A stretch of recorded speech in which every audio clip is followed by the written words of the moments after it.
Hi, I'm Adam Summer. You're listening to the Yerushalmi Talk podcast with the support of the Yeshivat Devar Yerushalayim in Har Nof, Jerusalem.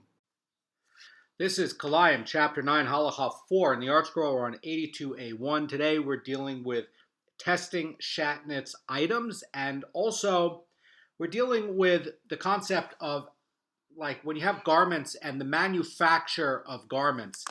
Later, we're going to be getting into shoes and how they're going to manufacture shoes both in the land and also out of the land. In the time of the Mishnah, it was a little bit different than in the Amoraic time, and there's going to be a halacha change to match the change in manufacture. But that's relevant for us. And so if you're having clothing that at one time was not made in a way that would do with Shatnez, which is going to be combining linen and wool, and then for some weird reason, they've changed the manufacturing technique, or maybe materials became available that are going to be better for it. Then you're going to have an issue. So, for an example, suits today can be, or maybe 100 years ago, were done with linen and wool, but today they have like synthetic fibers. And generally speaking, like I know in Hong Kong where they make a lot of suits, they're not doing it that way. They're using the synthetic materials instead of linen and wool. But nonetheless, you still need to check because maybe they're still doing it in the older way where they are mixing it. So this is really going to be the Mishnah and the Halacha that's going to deal with these sorts of manufacturing conditions. The Mishnah says that if somebody purchases brasim, bardasim, dalmet, ki yon or pinon shoes manufactured by a non-Jew, that he may not wear them until he checks them for possible Shatnez. Now, we're going to get the definitions of what this is in the first part of the Gemara, but basically one is going to be regarded as a very kind of heavy quilt. One is going to be like a thinner sheet. One is going to be like a low quality wool shoe. The pinon, by the way, the root on that is going to be for like lower quality. So it's talking about like lower quality wool shoes. And then the idea is that if it's made by a non-Jew, that you have to check. These are all items that are made by from wool. Now, what are we seeing here? We're seeing that the Tanakama says the Rosh is teaching that all of these wool items have to be checked because maybe linen is going to be in there before you wear it.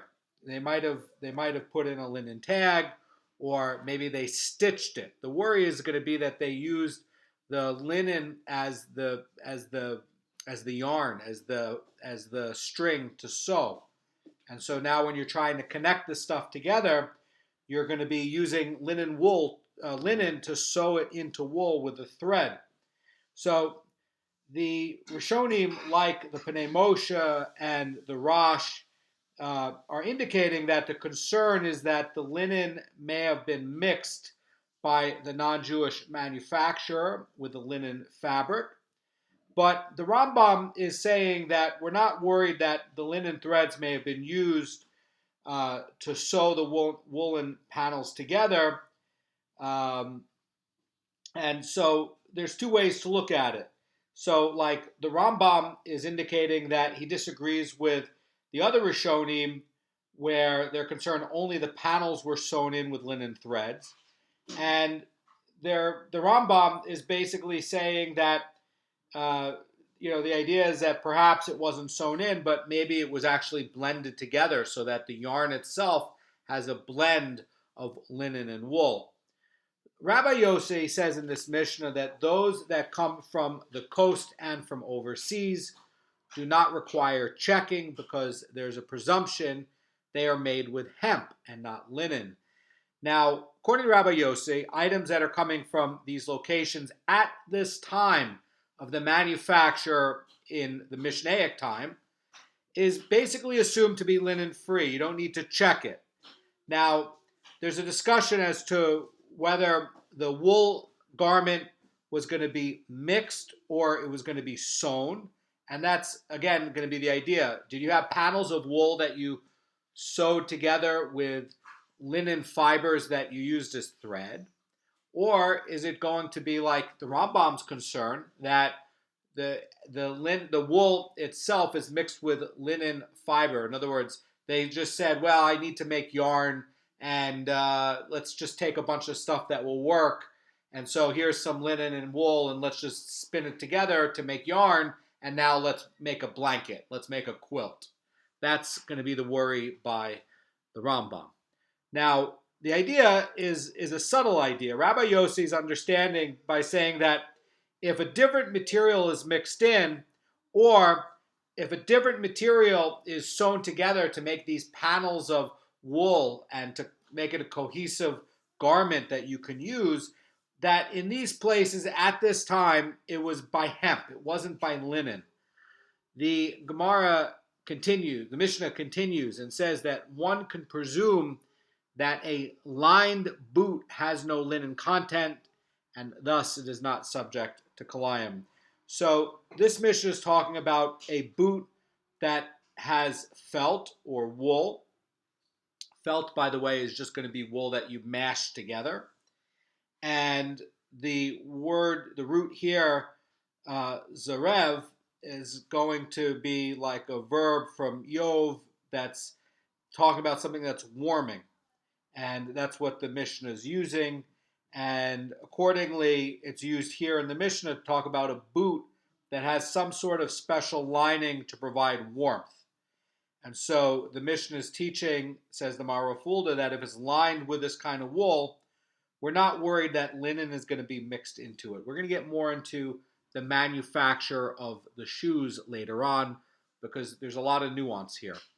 The Gemara comes to define these garments, and brassin is now what the Amoraic time is going to call a baraya. That's what the Gemara says. And that, again, we're going to be saying is going to be like a heavy quilt. And then the sin is now called the dalama, and that is going to be a different kind of bedspread, but that's going to be lighter. The Pnei Moshe also says that that's what it is. And the worry here is that, according to biblical law, you can spread Shatnez below yourself. That is what we learned in 9.1. But the rabbis prohibited it as a d'Rabbanan because we're worried that a thread could bend up on your skin. Now, the Rambam is stating that all these items are going to be some sort of footwear, so that's a little bit of a disagreement. The Dal Mitikon is now called the Kovlin and the Maforin, and these are going to be sorts of long underwear or something that is going to be like a scarf. And the other one, the Pinon, is now called the Dar Desin. And this is going to be a type of inferior grade wool shoe. And the Pnei Moshe is indicating that the word Pinon has the root of the word Pinon was going to be talking about inferior grades of things like wool. And then the Tana Kama is going to be talking about the Shatnez testing for these wool items now, regardless of the origin. So Rabbi Yossi said that those that come from the coast and from overseas do not require checking because presumably they're made with hemp, not linen. Again, that Mishnah is the opinion of one Tana. It is not the Tana Kama. The Tana Kama is saying that no, if you're buying this, you need to, and it's from a non-Jew from overseas, you need to check regardless. Now, the Gemara is going to ask, what does Rabbi Yossi mean by his opinion? And according to, the letter Vav, which is connecting two words, which is going to be meaning and, or it could mean or, the following question here is going to be on whether we're going to take the Vav as connecting two locations. So don't look at it as connecting like two different types of garments, but really two different locations. So what does this mean, says the Gemara? Does it mean that those items that come from the coast of Eretz Yisrael or from anywhere overseas can be assumed to be linen free according to Rabbi Yossi. And again, that's not the halacha. Halacha, the mice is that you got to check. That's the position of the Tanna Kama. But the Rosh Hashanah is saying here that the vav here is going to be maybe understood as an or, not as an and. And so when you're saying that it comes from the coast and from overseas, maybe we're going to say if it comes from the coast or from overseas. So what's going to be the difference? So Rosh Hashanah is going to explain that Rabbi Yossi is not worried that linen being used in garments manufactured on the coast of Eretz Yisrael or anywhere else outside of Eretz Yisrael, or maybe whether it's, whether or not on the coast. So if the vav is going to be the usual meaning for an and, then maybe only the coastal cities of Eretz Yisrael don't manufacture garments with linen. Maybe they use hemp. And maybe then on the coast of Eretz Yisrael or other areas outside of Eretz Yisrael, they're going to be worried that maybe you could have had linen being used. That would be the worry that Tanna Kama has. So the Gemara is going to answer, and again, the question is, does this vav here mean that it's an and it's connecting Chutz La'aretz with a couple of these coastal cities? Or are we making this an or? And again, as the Rosh Hashanah is saying, is that, if it's understood as an or, then Rabbi Yossi is not worried about linen being used in garments made on the coast of Israel or outside of Eretz Yisrael. So the Gemara answers and says Rabbi Yossi's intent can be learned from what a Baraisa taught in regarding a similar statement. It said that items can be assumed to be linen-free when manufactured in areas such as Tyre and the suburbs, Caesarea and the suburbs. These, by the way, are going to be the coastal cities along the Mediterranean, and they are regarded at this time as Chutz La'aretz. And just so that you know, in Masechet Shvius, that it talks about in chapter 6, that Caesarea is Chutz La'aretz. So this is telling us, says the Gemara, that according to Rabbi Yossi, it's only items that come from the coast, that is overseas, that can be assumed to be linen-free. But items that come from other areas outside of Eretz Yisrael or from the coast of Eretz Yisrael may have been lined and must be tested for Shatnez. So the Pnei Moshe is explaining that Tyre and Caesarea, which by the way are these coastal towns, and outside of Eretz Yisrael. And by using these examples, this Baraisa is indicating that Rabbi Yossi is going to permit only the coastal areas outside of Israel. And the idea is that although there are many areas outside of Israel where linen is available, Rabbi Yossi knew that in these specific areas they were manufacturing with hemp. That's going to be the deeper idea. So Rabbi Yossi stated in the Mishnah regarding garments from certain areas that they do not require checking. Now, this is not the opinion of the Tanna Kama, but the Gemara is going to limit this ruling. And the Gemara is going to say that this was stated originally in Mishnaic times, when linen was not available everywhere, but now in Amoraic times, linen is available everywhere, and all garments require checking regardless of the origin. So, based on this conclusion, when you look today, linen is widely available. So if you're buying wool clothing from a non-Jew, that you got to go get it tested, and you have to remove some threads and look at where it was sewn together because it might be linen. And if it is linen, you have to replace it with the hemp thread. So the Rosh is indicating in this Mishnah that it's enough to check for linen content, and the Rosh is also ruling that the threads also do have to be replaced. It's not enough just to check; you also have to replace them. So nowadays, garments are normally going to be sewn with the same type of thread throughout.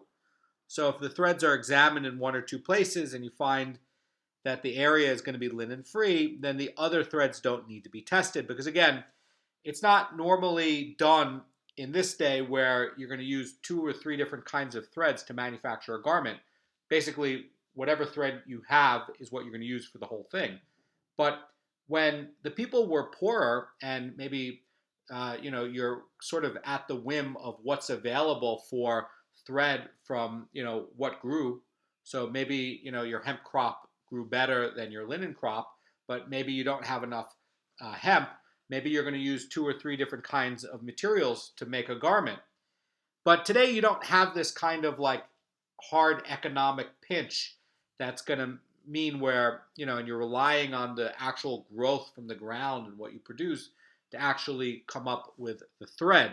So generally speaking today, whatever, you check a couple of places and whatever the inner thread is going to be that holds together the panels of the garment, that can be assumed to be for the rest of it.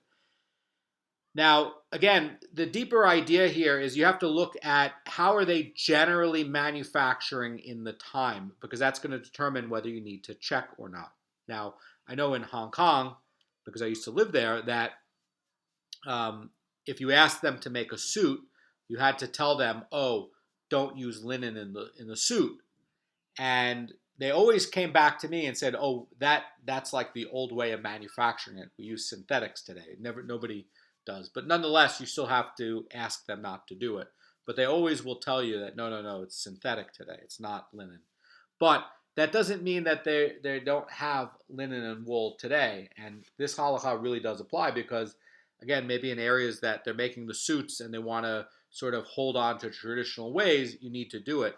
I had a nice wool jacket made in Italy, and that did have Shatnez in it. So, maybe the Italians were saying, oh, well, I'm going to just keep doing it this traditional way. And maybe in Hong Kong, they were saying, no, I want to use the more advanced techniques and more up-to-date, modern techniques and use synthetics. So you can't just go on it and say, oh, well, now they use synthetics, don't worry about it. You really do need to check. But again, how things are being manufactured does matter. And we're going to get into that later on with, say, shoes or sneakers, because, like what happens if you have, woolen shoes and maybe now parts of it could be held together with linen thread. Or maybe you could say, well, shoes are just not made that way anymore. And then that's going to alleviate a concern. So the Mishnah is going to say that a lined boot is not subject to Kilayim, and boy, there are a lot of caveats going on over here. So the Gemara is going to explain it and say that there are places that do insulate shoes by placing a wool lining inside the shoe. And the Mishnah is teaching that although this lining can be with wool, that you can wear it without checking it for linen content.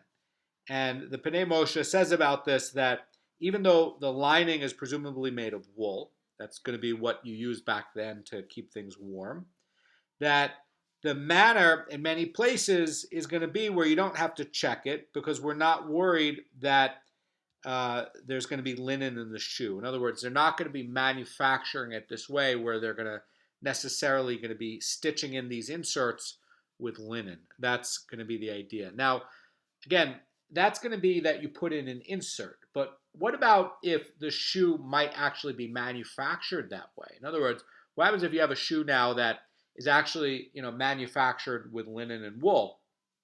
Then you're going to have an issue. Everybody agrees they're going to have an issue with that. But again, this is talking about where you have a shoe and then you got like a wool insert to keep your feet warm. So the Gemara is going to demonstrate that this shoe was lined with wool. And the Gemara says, such is evident from that which Rabbi Zera instructed Rabbi Abba bar Zavina to say to Bar Rishon, and this is going to be the name of his shoemaker, and say that he should not sew his shoes with linen, but rather with a leather strap. Now, the reason he should not sew the shoes with linen is that now if you've lined the shoes, now you have, an issue where you have, lined shoes that's going to be lined with wool and like held together with linen. Now you got an issue. So Rabbi Zera is saying, look, just to stay out of this, use leather straps, use sinew to tie the stuff together. And in fact, very, very fancy shoemakers do use a type of sinew thread to hold things together because it holds better than other kinds of fibers. And there's a leniency that Rabbi Zera is presenting. Rabbi Zera agrees regarding one who tied a belt of wool on a linen garment that it's permitted.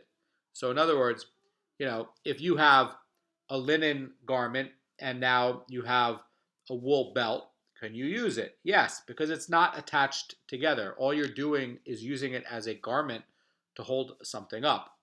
And again, if you're wearing like a nice linen suit and you put on a sports jacket that's wool, are you wearing shatnez? No, you're not wearing shatnez because the garment itself is not a combination of the two. You yourself are wearing a combination of the two, but the garment itself is not a combination of the two. And he's basically reiterating that by saying that, if you even tied it together, a belt of wool, and you tied that onto a linen garment, that it's permitted.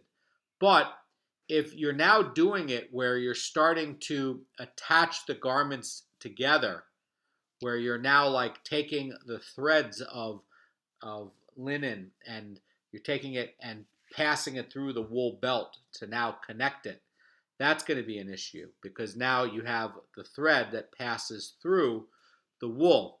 But if you're creating a loop around the garment and you're passing the wool belt around the garment to make it a belt, the wool belt itself didn't have linen passing through it. So it passed around it, and it's going to be permitted. And the Gemara says that this is so because it is only the straps of the belt that cause it to be attached.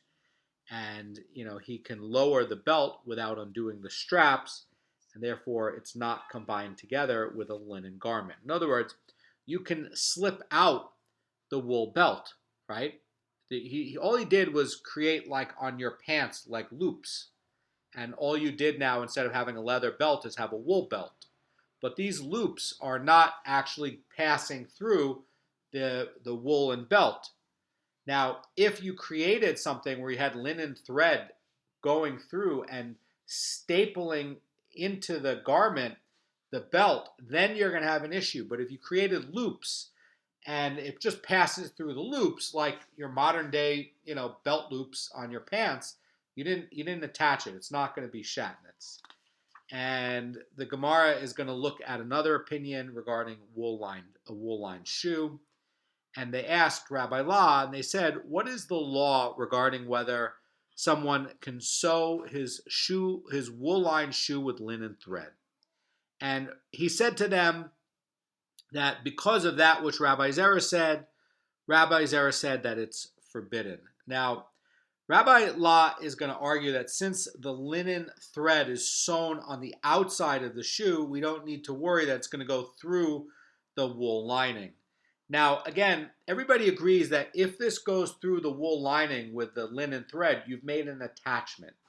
And now this attachment is going to be where at some point where the linen passes through the wool or vice versa, that this is now going to be shatnez because this is now combined with that. And again, it's really not the same as like making a belt loop out of your linen pants and making a wool belt that passes through. This is going to be more like you actually just sewed a belt onto your linen pants, a wool belt onto your linen pants, and you pass the stitches through the linen pants. So now you can't slide it out. It's just fixed to it. That's going to be the issue. So the question is that Rabbi Zera is holding maybe a stringency, because Rabbi La is posing that, well, maybe you could manufacture a shoe with wool like this, where maybe you could manufacture it in a way where you didn't actually sew the linen threads through the wool panels of the shoe. Maybe you could do around it. And so maybe it's going to look a lot like the loop that we're talking about for the pants. So Rabbi La is going to agree with this and with what Rabbi Zera was saying, and say regarding one who wears wool shoes over linen shoes, that it's forbidden, because as long as he does not remove the upper shoe, he cannot remove the lower one. And the idea here, says the Rosh Cirilio, is since he cannot remove the lower one without removing the upper woolen shoe, and the linen shoe are going to be considered combined with one another, and that combination is going to be considered Shatnez. And so these pinon shoes that the Mishnah is talking about, apparently the shoes are still going to be supple enough to wear one on top of another. And the Rosh Cirilio is going to explain that these are going to be stockings. And the worry is that in some way you've fit now one shoe inside of the other.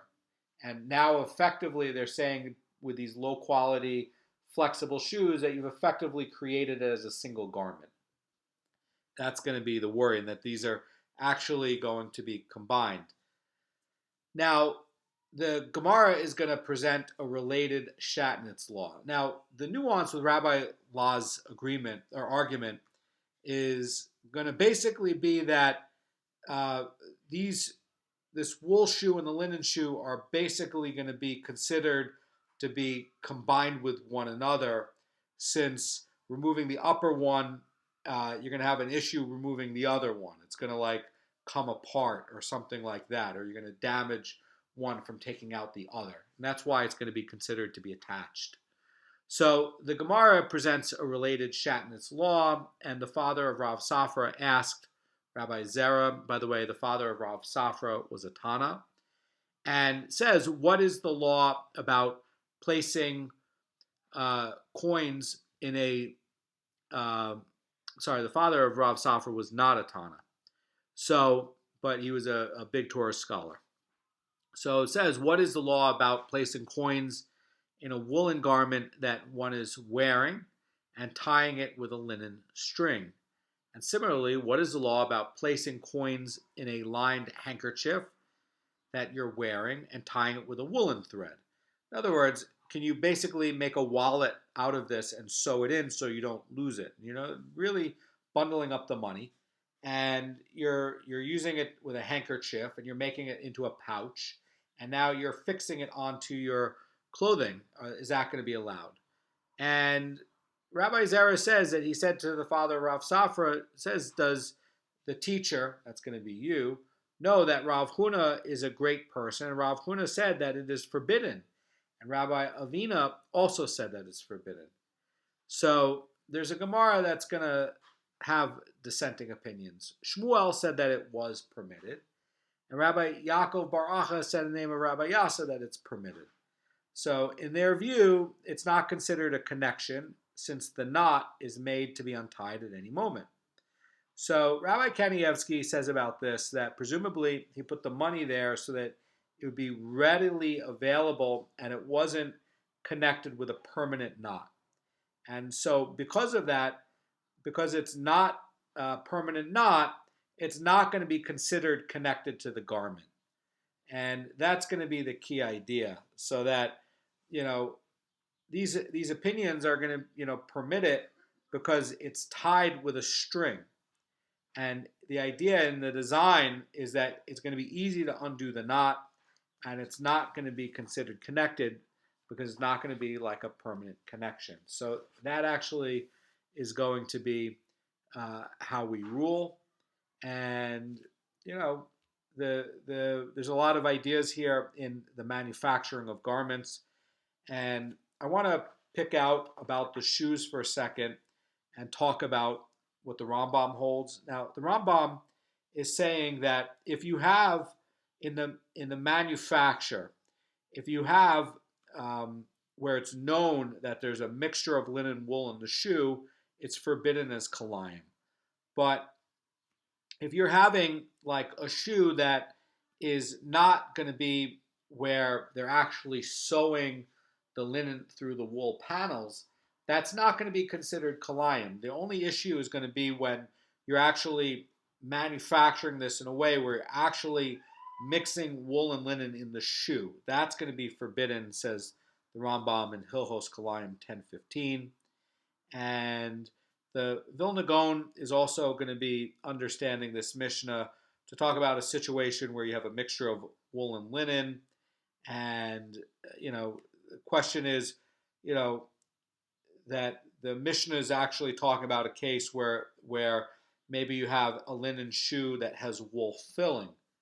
And so then, you might have, a boot that is composed of both linen and wool, and it's going to be permitted. Why? Because the wool filling can be removed and you can take it out. And although you have, says the Vilna Gaon, a wool lining in the shoe, in the linen shoe, there's not a problem. The only problem is going to be where you're actually sewing and putting the linen threads through the wool parts, says the Vilna Gaon. So Rabbi Zera is basically going to instruct his shoemaker in this case to use leather, and that way you don't need to worry about it at all.